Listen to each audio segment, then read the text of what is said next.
Shalom saudara, terima kasih kita masih bisa beribadah di tempat ini. Dan sampai hari ini kita akan mendengar kebenaran firman Tuhan dari seri kitab Nehemia. Kita sudah tahu saudara bahwa Allah itu penuh dengan belas kasihan. Nehemia mendapatkan belas kasihan daripada Allah. Ya, dia sudah didapat belas kasihan dari Allah lewat raja ini. Mendapatkan belas kasihan, mereka mendapatkan surat, mendapatkan satu kemudahan-kemudahan. Dan saudara, dalam pembangunan tembok Yerusalem, mereka juga mendapatkan belas kasihan. Kalaupun ada tantangan dari luar, ada tantangan dari dalam. Mereka dalam kondisi terpuruk, mereka susah dalam kesusahan besar. Tetapi pembangunan tembok Yerusalem tetap berjalan. Ada juga olokan dari luar, ada rintangan dari luar, dan bahkan hinaan. Lebih lagi ada nubuatan palsu dari nabi-nabi yang ada di Yerusalem waktu itu. Tetapi Nehemia terus bergerak oleh belas kasihan Tuhan. Saudara, hari ini saya lanjutkan dengan firman Tuhan yang saya beri judul God Reform, ya, reformasi daripada Allah. Pada masa itu, bagian-bagian daripada kitab Musa dibacakan dengan didengar oleh rakyat. Didapati tertulis dalam kitab itu bahwa orang Amon dan orang Moab tidak boleh masuk jemaah Allah untuk selamanya,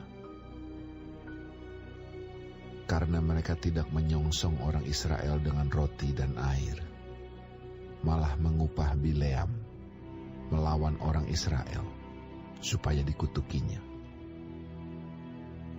Tetapi Allah kami mengubah kutuk itu menjadi berkat.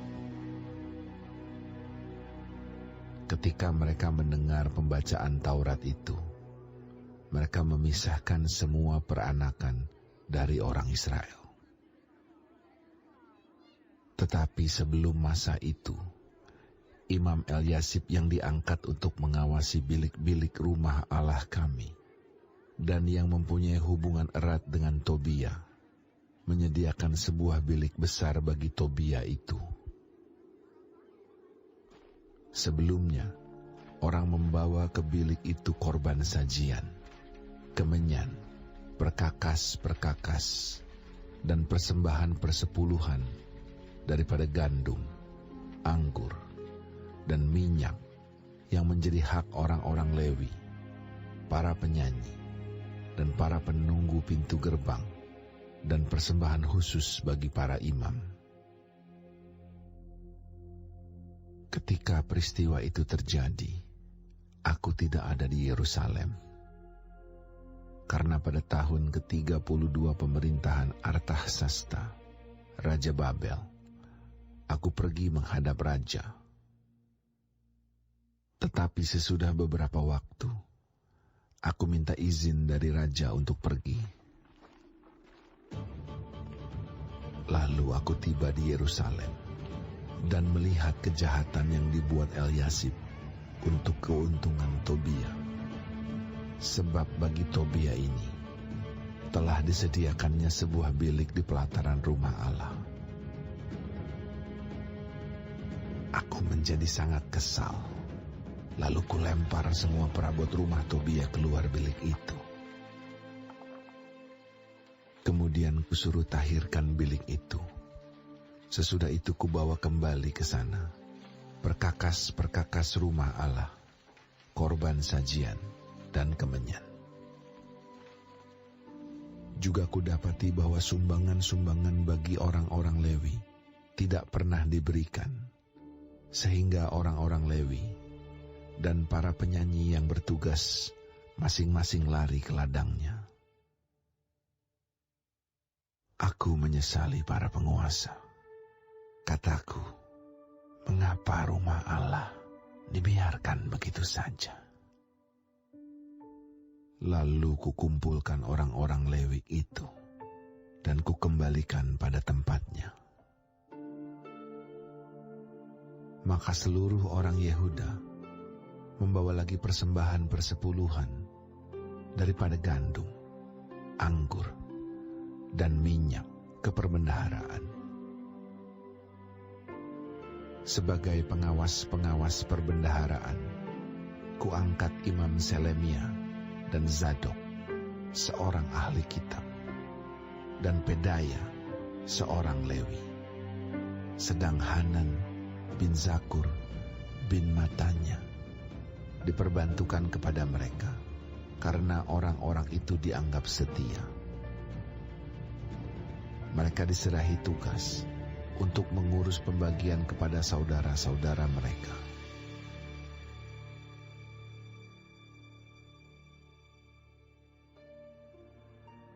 Ya Allahku, ingatlah kepadaku karena hal itu, dan janganlah hapuskan segala perbuatan bakti yang telah kulakukan terhadap rumah Allahku dan segala pelayanan di dalamnya.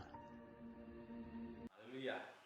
Kitab Nehemia ini kita sampai 31 ya, kita konsentrasi di ayat 1 sampai 14 ini. Saudara, kalau kita sudah melihat background daripada Nehemia ini, Nehemia ini setelah 12 tahun mengerjakan pekerjaan yang dimintakan kepada raja, dia pulang. Balik lagi ke istana raja. Namun setelah kembali kita dapatilah pasal 13 ini.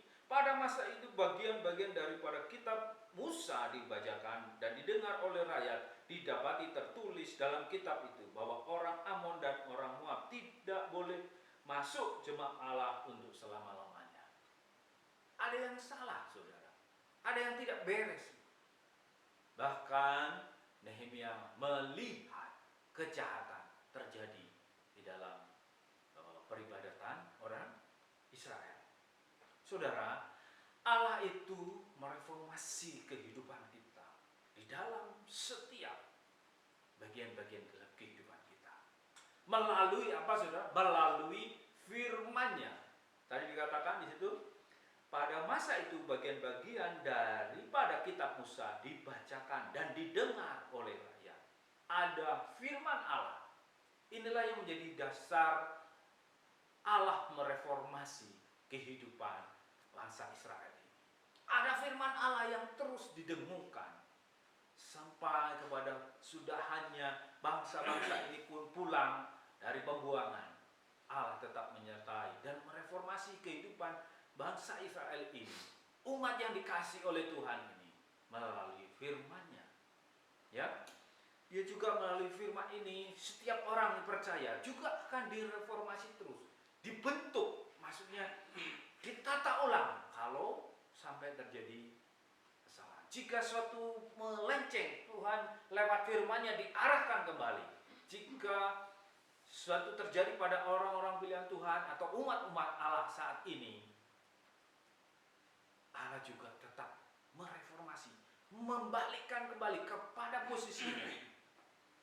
Ya, saudara, kita lihat aspek-aspek apakah yang Allah reformasi di dalam kehidupan kita ini. Kita akan melihat apa saja yang sudah direformasi oleh Allah terhadap Nehemia dan bangsa Israel ini. Itu yang pertama, saudara, dikatakan bahwa dasarnya Allah memberikan perubahan itu melalui firman Allah. Pada saat itu orang-orang Israel tidak punya Alkitab seperti kita saat ini. Tidak ada firman Allah atau kitab Musa ini yang mereka punyai seperti saat ini. Maka di situ dikatakan pada masa itu bagian-bagian daripada kitab Musa.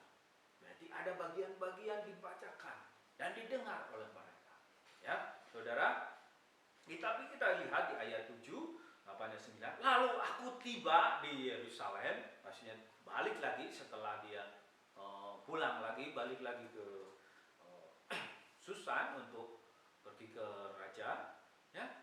Melihat apa, saudara? Melihat kejahatan yang dibuat Eliasib. Eliasib ini imam yang bertugas di dalam rumah Tuhan, ya, di bait Allah. Dibuat Eliasib untuk keuntungan orang lain. Ini adalah satu keluarga, termasuk keluarga, karena anaknya itu termasuk saling berkeluarga ya, menjadi menantu. Sebab bagi Tobia ini telah disediakan sebuah bilik di pelataran rumah Allah. Jadi dikatakan tadi di kitab Musa bahwa orang Amon ini tidak boleh masuk ke dalam jemaah ini, ya, menjadi orang-orang yang bukan bagiannya yang ditentukan oleh Allah, yang menjadi peraturannya. Aku menjadi sangat kesal, lalu kulempar semua perabot rumah Tobia keluar dari bilik itu. Kemudian kusuruh kutahirkan bilik itu, sesudah itu kubawa kembali ke sana perkakas-perkakas rumah Allah, korban sajian dan kemenyan. Ya saudara, apa yang direformasi oleh Allah dalam kehidupan bangsa Israel yang saat itu dipimpin oleh Nehemia sebagai gubernur. Nah, sebutkan di sini terjemahnya bupati ya, sebagai gubernur. Inilah kondisi di depan Allah itu, ya. Allah mereformasi ibadah orang beriman. Allah mereformasi kehidupan ibadah bagi bangsa Israel. Ibadah itu menjadi satu sentral yang pokok bagi kehidupan bangsa Israel. Umat yang dikasih Allah ini punya satu sentral, yaitu ibadah mereka kepada Allah.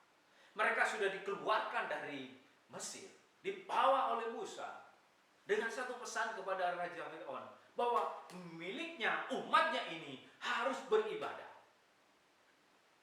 Ibadah menjadi tema sentral pokok dalam kehidupan umat Israel. Setelah dia mengalami masa pembuangan, di sana dia tidak menemukan lagi tempat untuk beribadah, yaitu bait Allah, karena mereka beribadah itu menjadi sentral adalah bait Allah. Bait Allah waktu itu sudah dihancur luluhkan, dan waktu Esra pulang kemudian dibangun kembali. Inilah yang terus direformasi, telah dirubah, diarahkan sesuai dengan arahan Tuhan. Setelah 12 tahun saudara, ternyata ada perubahan yang melenceng. Ibadah-ibadah yang dikerjakan oleh umat Israel ini ada satu kejahatan di mata Tuhan. Waktu Nehemia kembali, Allah mereformasi. Lewat apa? Firman-Nya. Ya, firman ini dinyatakan lagi, dibaca lagi, dan mereka didengar. Nehemia menegaskan, engkau bangsa Israel ini, apakah engkau tidak takut seperti yang dialami oleh nenek moyangmu? Membalikkan lagi tema ibadah yang sentral. Inilah yang karena ibadah ini yang dikerjakan oleh Allah sendiri pada bangsa Israel. Mereka menyuruh membuat bait suci. Bahkan waktu masih zaman Musa, mereka mendirikan kemah. Saat Raja Salomo dibangun bait Allah, di situ ada kehadiran Allah. Kehidupan bangsa Israel itu tidak jauh dari ibadah. Banyak ritual-ritual dan banyak kegiatan-kegiatan yang mengarah kepada ibadah. Makanya ibadah ini terus direformasi, ditata ulang, dibetulkan. Yang salah-salah ini terjadi kesalahan kembali, direformasi. Ya, demikian juga iman orang Kristen juga terus direformasi. Ibadah kita hari-hari ini, sekalipun lewat streaming online, apapun itu bentuknya, ini salah satu bentuk Allah mereformasi kehidupan kita. Sungguh-sungguhkah kita beribadah kepada Allah. Kemudian di situ tahirkan ya, dibalikin lagi. Ada perkakas-perkakas rumah Tuhan yang tadinya dipakai oleh orang yang tidak selayaknya ada di situ. Tuhan. Terjadi persekongkolan ya di rumah Allah. Ini reformasi. Hari ini pun ibadah itu semua sama Tuhan direformasi, ditata ulang, dibetulkan, diarahkan kepada Allah. Bagaimana dengan ibadah kita hari ini? Ya saudara, latihan badani terbatas gunanya, tetapi ibadah itu berguna dalam segala hal karena mengandung janji baik untuk hidup ini maupun untuk hidup yang akan datang. Ibadah ini jadi tema sentral juga di dalam kehidupan kita. Bagaimana ibadah kita hari-hari ini? Ibadah kita dengan doa-doa kita. Ibadah kita dengan pujian dan penyembahan kehidupan kita. Pembacaan firman Tuhan. Lalu Allah mereformasi bangsa Israel dalam ibadahnya. Hari ini pun kita direformasi terus dalam ibadah kita. Kualitasnya, kuantitasnya terus diperluas. Dengan apa saudara? Adanya firman ya saudara. Karena untuk badannya ini dilatih. Hari ini di masa pandemi COVID ini banyak yang dikerjakan dengan berolahraga. Bahkan mereka membeli satu alat. Ini saya contohkan salah satu sepeda ya. Sekarang lagi booming, lagi viral untuk mereka naik sepeda. Saya lihat mereka memakai sepeda ini untuk menyehatkan badannya. Harus mengeluarkan bahkan sampai puluhan juta rupiah untuk memiliki sepeda. Dan dipakai untuk latihan badan, untuk supaya sehat. Tapi Allah mereformasi kehidupan, kehidupan yang di dalam ibadah kita. Bukan saja yang jasmani, tetapi hal yang rohani ini lebih penting karena mengandung janji, saudara. Ada janji Allah yang Tuhan taruhkan di dalam ibadah kita. Hari ini Allah mereformasi ibadah kita. Ya, ibadah orang beriman juga direformasi seperti zaman Nehemia. Tuhan juga menolong saudara ya. Sekarang yang berikutnya adalah Allah mereformasi panggilan orang beriman.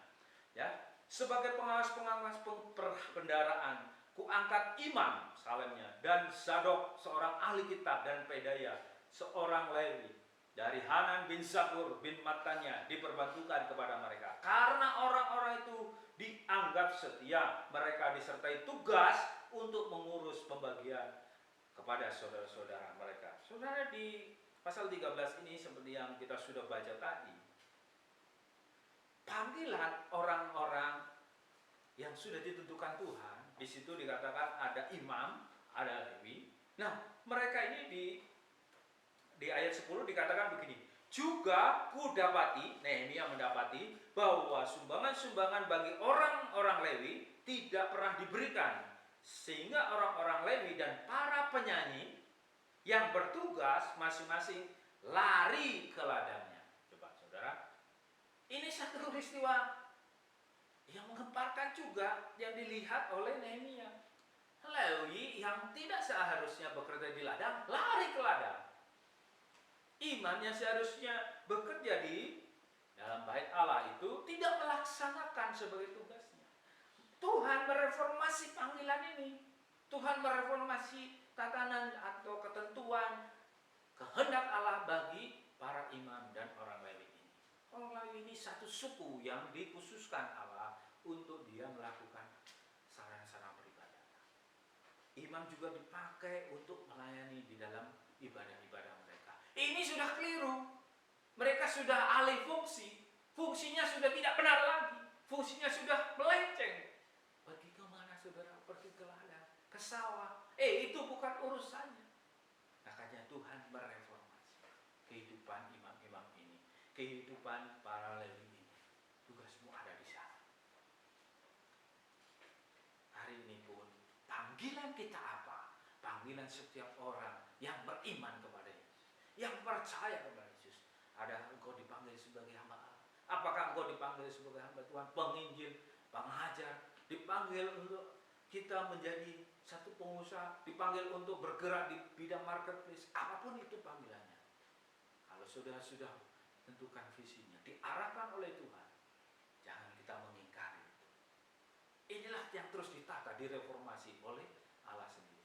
Kalau saat itu pekerjaan-pekerjaan atau tanggung jawab ini sudah mulai melenceng, sudah mulai tidak benar lagi, tidak terarah lagi. Kita yang dipanggil hari ini, dikatakan di dalam kitab Efesus pasal 4 dikatakan bahwa Tuhan juga memberikan baik rasul-rasul, nabi-nabi, pengajar-pengajar, imam-imam, dan gembala-gembala.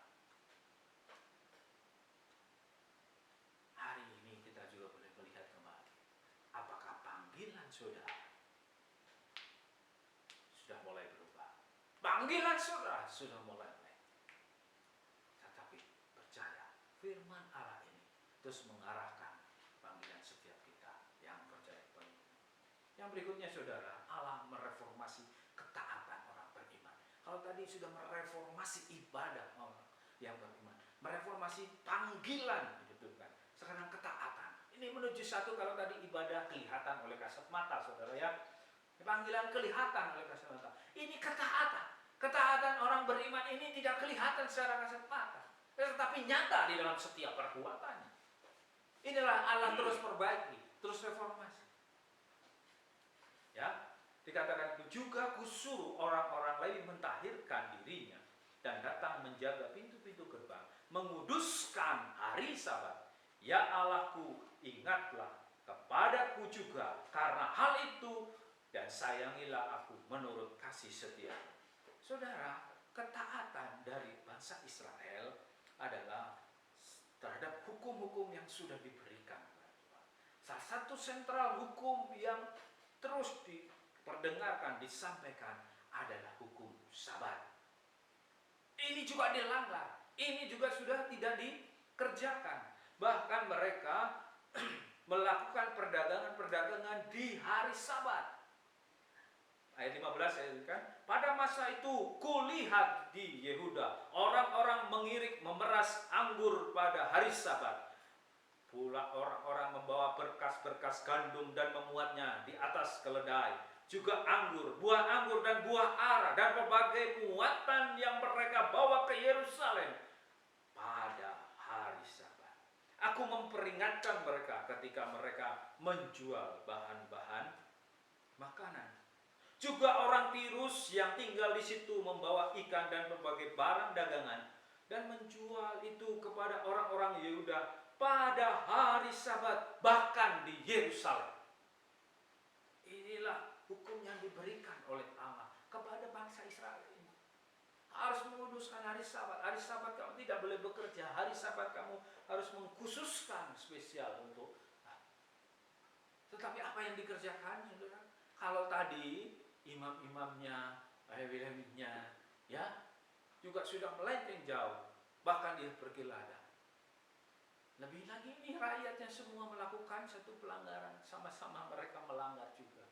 Ingat saudara ya, kalau kita dipanggil sebagai orang-orang yang menjadi pemimpin, pimpinan, kalau saudara ada melakukan pelanggaran, bagi yang lain juga akan ikut terseret.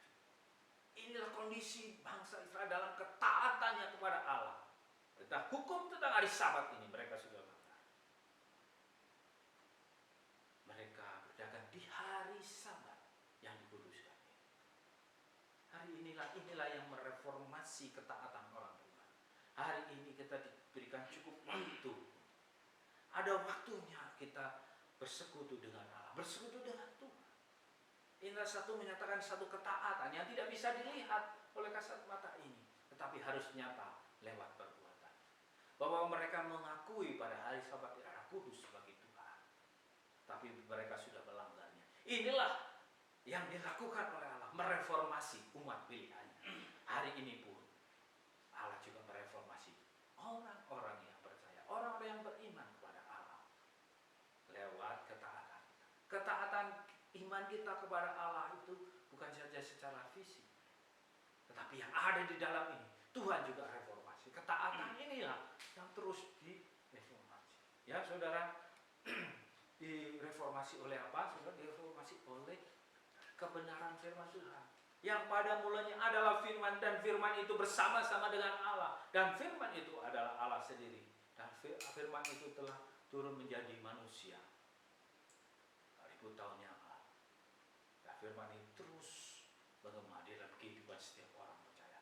Kristus Yesus yang Allah Tuhan dan Juru Selamat ini akan mereformasi setiap aspek kehidupan kita, seperti Allah juga mereformasi setiap aspek kehidupan bangsa Israel, mulai dari ibadahnya, mulai dari panggilannya, mulai dengan ketaatannya dalam melakukan hukum-hukum Allah. Hari ini juga ada segala tulisan yang dihilangkan Allah yang memang bermanfaat untuk mengajar kita, untuk menyatakan kesalahan-kesalahan kita, untuk memperbaiki kelakuan-kelakuan kita, dan mendidik orang dalam kebenaran. Inilah reformasi Allah yang dikerjakan di dalam kehidupan orang-orang beriman. Sampai hari ini kita patut bersyukur pada firman Allah. Jadi saudara, Kristus yang dahulu adalah sang firman ini, mengiluminasi kehidupan kita hari ini, mereformasi total. Hari ini kita berpempadan pada firman Allah. Dalam reformasi ini terus terjadi karena kita mempunyai firman, akan membuat kita terus diarahkan daripada jalan yang salah, yang keliru, yang tidak tepat. Inilah kasih kasih setia Tuhan, belas kasihan Tuhan yang terjadi bagi bangsa Israel. Demikian juga belas kasihan Tuhan itu juga nyata dalam kehidupan orang-orang yang percaya sampai hari ini.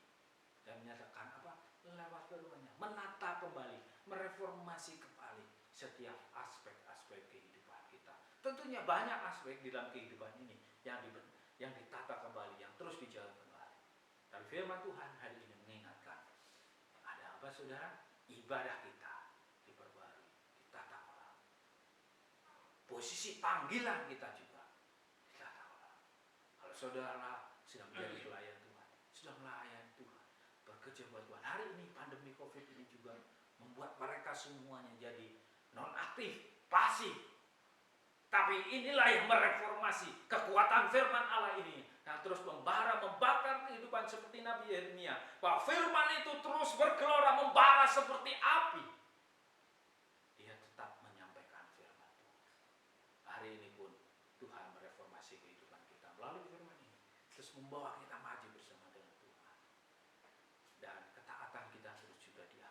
Kalau hari ini kita baru taat sampai di titik ini, Allah terus akan membawa kita kepada ketaatan yang baik. Ya, saudara, melalui apa? Melalui firman Allah. Puji nama Tuhan. Kita naikkan pujian sebagai penutup anak ini.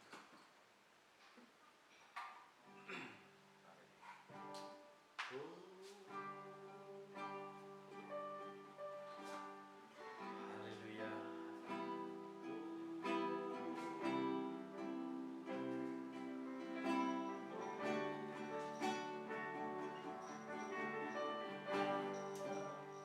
Firman-Mu Tuhan, oh, tiada berubah.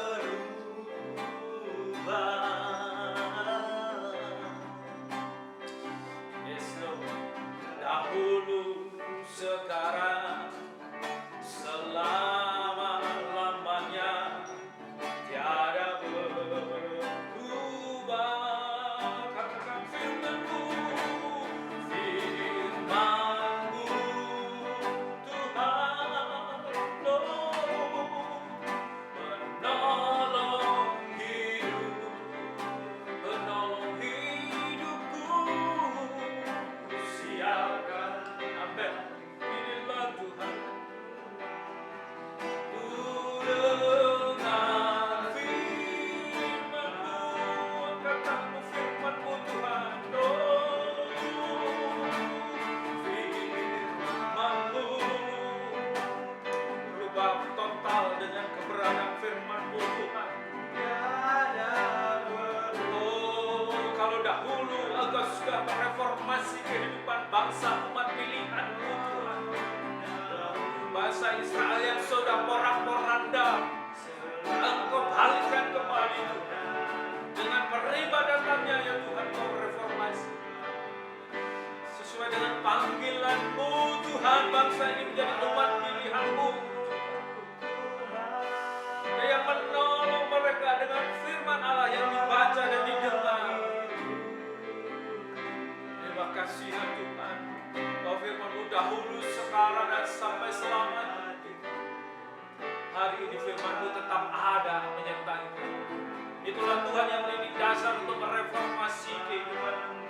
Oh, firman-Mu Tuhan, firman-Mu